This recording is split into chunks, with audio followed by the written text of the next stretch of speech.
Oke, di modul kali ini kita akan bahas strategi yang seru banget. Itu adalah strategi gimana kamu bisa pivot niche atau pindah niche dari yang sebelumnya kamu ngebahas soal apa jadi apa gitu ya. Biasanya pivot niche ini dilakukan ketika pertama tujuan akun kita berubah dan tidak tercapai dari kondisi akunnya sekarang. Contoh misalnya sebelumnya kamu adalah akun personal ya. Lalu kamu pengen untuk ngebangun personal branding kamu sebagai seorang edukator keuangan. Atau misalnya let's say kamu bangun personal branding kamu untuk bisa jualan produknya kamu. Nah, itu kan udah beda tuh tujuannya ya. Atau mungkin kan kamu yang naik itu soal relationship, padahal kamu pengen yang naik soal skincare. Nah, berarti kamu perlu untuk pindah niche gitu ya, karena audiensnya kamu perlu kamu ubah nih ya. Atau kedua, ketika fase akun kamu sudah berubah ya. Jadi yang awalnya kamu perlu spesifik market, sekarang kamu harus perluas target market kamu. Kamu harus banyakin nih cakupannya. Dari awal market kamu kecil, sekarang kamu mungkin jadi amin gitu ya 100.000 followers lebih ya, dimana kamu harus mencakup market yang lebih besar. Nah, berarti kamu perlu untuk pivot ya, agak ngegeser nih niche-nya. Atau ketika ada suatu event atau suatu tren yang mengubah kondisi niche-nya kamu mendadak mengalami penurunan atau kondisi market yang berubah. Ya, misalnya mendadak kayak pas pandemi kemarin, orang-orang yang kedampak banget ini adalah travel creator gitu ya, yang tadinya ngomongin traveling, mereka harus putar otak nih gimana caranya supaya nggak sampai ikutan menurun, ya sama seperti kondisi niche-nya saat itu. Oke, nah tadi itu ngebahas kapan harus pivotnya. Sekarang gimana cara atau strateginya untuk pivot tanpa kita perlu ganti akun atau bikin akun baru gitu ya. Nah, kita bahas satu persatu yuk yang ada di sini. Pertama itu adalah konten jembatan ya. Bagaimana kita bikin konten yang menjembatani antara topik yang lama dengan topik yang baru sebagai strategi untuk pindah niche.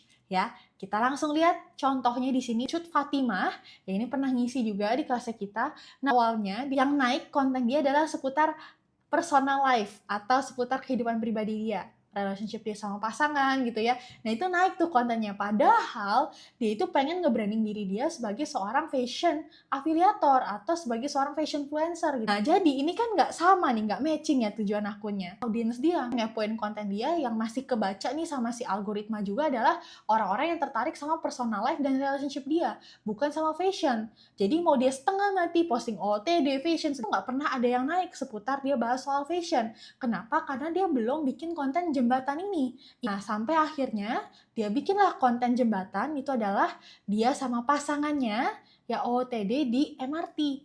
Nah, itu kan ada gabungan tuh antara personal atau relationship life-nya sama fashion, betul ya?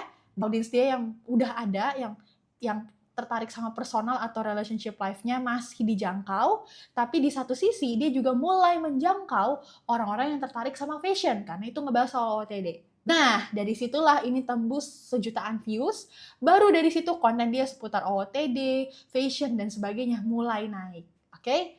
Contoh lagi, kayak di sini adalah murid kita, Kels Patricia, dan buku dia sebelum itu kan soal kayak self development ya, upgrade diri gitu ya, dan juga lebih ke bisnis gitu ya, lebih ke orang-orang yang pebisnis pemula, wanita karir gitu ya.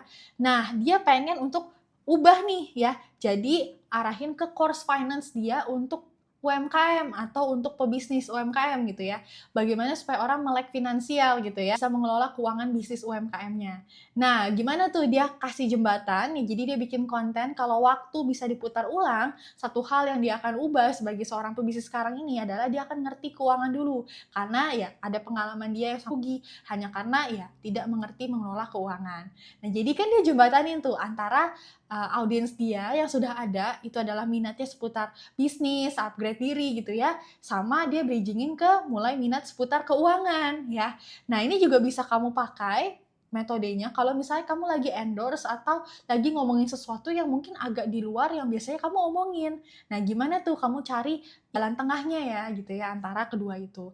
Atau kayak di sini Mom A, dia mulai dari akun personal ya teman-teman ya. Nah, dia jembatanin ya dari dulu cerita personal life-nya dia, apa yang membuat dia sekarang akhirnya punya bisnis, dan akhirnya ngebuka peluang bisnis dia buat orang-orang ikutan juga misalnya. Nah, lalu contoh lagi kayak di sini adalah Angeline Bostan ya. Dia ini sebenarnya adalah seorang agent insurance gitu ya.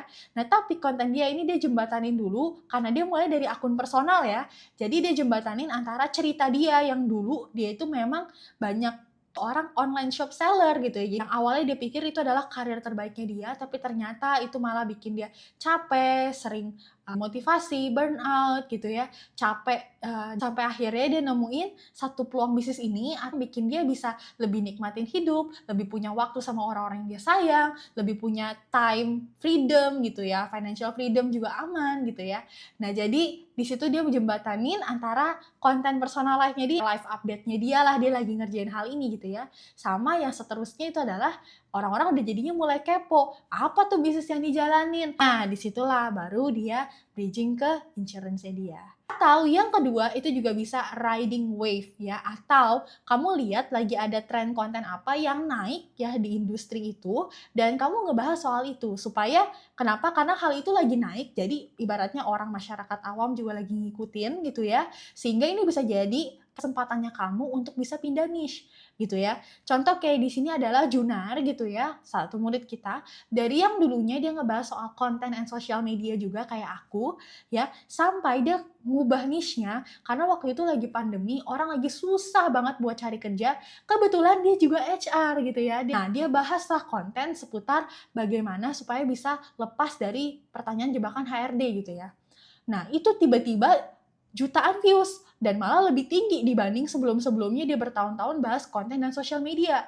Atau kayak contoh, ya di sini ada Ko Raymond Chins gitu ya, di mana awal mulanya ngebahas soal agak melipir ke politik adalah ketika waktu itu lagi panas-panasnya isu buzzer, kampanye politik juga gitu ya. Nah, itu adalah kesempatan untuk dia juga bahas hal tersebut dan akhirnya niche-nya pun agak berubah ke arah sana, makin luas ya ke orang-orang yang minat politik juga. Nah, atau kamu juga bisa menggunakan audience reaction atau reaksi audience, baik itu komenan mereka, tanggapan mereka, sebagai jembatan kamu untuk merambah ke niche yang baru. Contoh kayak aku di sini, aku bikin konten jembatan dulu tuh. Ya waktu itu bagaimana style aku bisa mengubah personal brandingku dan views aku secara drastis. Di situ mulai ya dong orang-orang nanya kayak, Ci, spill outfitnya dong, spill rekomendasi bajunya dong, atau make upnya atau stylingnya di mana gitu ya. Nah, itulah memang adalah strategi ya dari aku memperluas niche-nya aku. Jadi orang-orang udah mulai makin kepo soal personal life-nya aku juga, hal-hal lain di luar edukasi konten dan sosial media aku gitu ya. Atau kayak contohnya kemarin ya Raymond juga sempat viral karena orang-orang tetap pada kaget kalau dia itu muslim karena mungkin nggak kelihatan kayak muslim gitu ya. Nah, itu menjadi bridging dia untuk seterusnya pun jadinya dia banyakin porsian konten dia yang ngebahas soal dia sebagai seorang muslim. Kamu juga bisa melakukan campaign series atau collaboration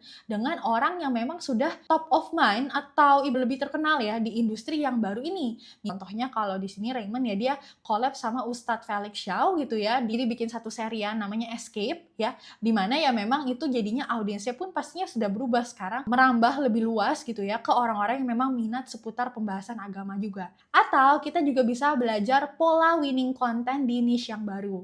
Nah, ini yang dilakukan sama Eva gitu ya. Kalau kita lihat kontennya dia, dulu tuh dia memang terkenal sebagai seorang painter atau pelukis dan mentok-mentok pun business owner yang punya brand jewelry gitu ya. Nah, tapi dia mulai kayak mempelajari nih niche yang baru self development sekarang ini. Biasanya tipikal konten-kontennya itu adalah yang hook 3 detik pertamanya gimana, lagunya pakai golden hour, motivasi gitu ya.